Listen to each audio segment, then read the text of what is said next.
Depuis plusieurs mois, la République démocratique du Congo fait face à une nouvelle épidémie de poliomyélite. Il s'agit d'une épidémie liée au poliovirus dérivé du vaccin. Le pays étant officiellement déclaré libre de la circulation du poliovirus sauvage depuis novembre 2015.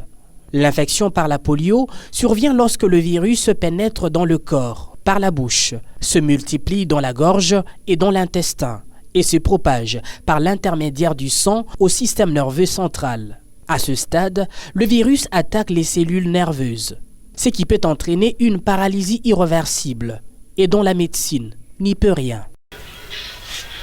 C'est un virus qui peut se propager d'une personne à une autre à travers les sécrétions de la gorge, en parlant ou en échangeant, mais aussi par le biais des aliments ou de l'eau infectée, ou soit lorsqu'on entre en contact, si on a touché les matières fécales, on entre en contact avec les matières fécales d'un porteur de ce virus, on peut aussi entrer en contact avec le virus de la poliomyélite. Et la paralysie, quand elle survient, c'est une paralysie irréversible. Donc, le malade reste comme ça toute sa vie, il ne peut plus récupérer.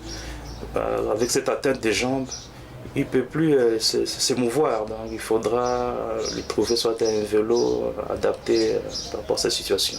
Les malades qui sont atteints de cette paralysie meurent de suite des complications de la paralysie parce que ça peut atteindre même le système respiratoire.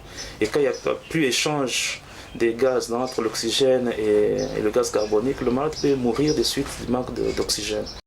Bien que les enfants âgés de moins de 5 ans représentent plus de la moitié de tous les cas, la poliomyélite touche les personnes de tout âge et se manifeste par une fièvre, la fatigue, une céphalée, des vomissements, des douleurs de membres et une paralysie de membres inférieurs. La polio reste une maladie invalidante qui vole le mouvement et la bonne croissance de l'individu.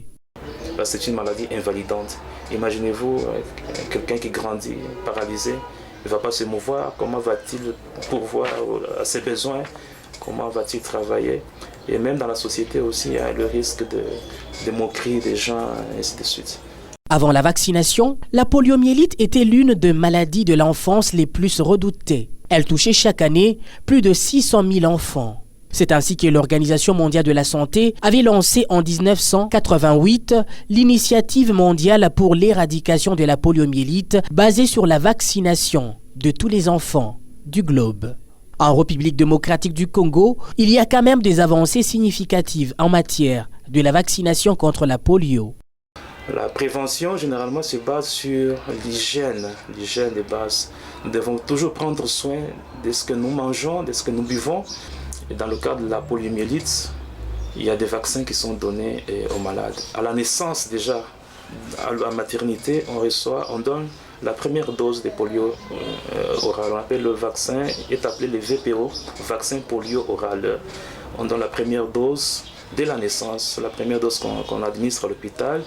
Et à 6 semaines, on donne la deuxième dose, à 10 semaines, on donne la troisième dose et à 14 semaines, on donne la quatrième dose. Au moins avant 1969, les gens mouraient, les adultes mouraient comme ça. Mais depuis un temps, les nombres de cas ont sensiblement diminué parce que depuis 1988, on est passé de 350 000 cas dans le monde à 33 cas qui ont été recensés en 2019.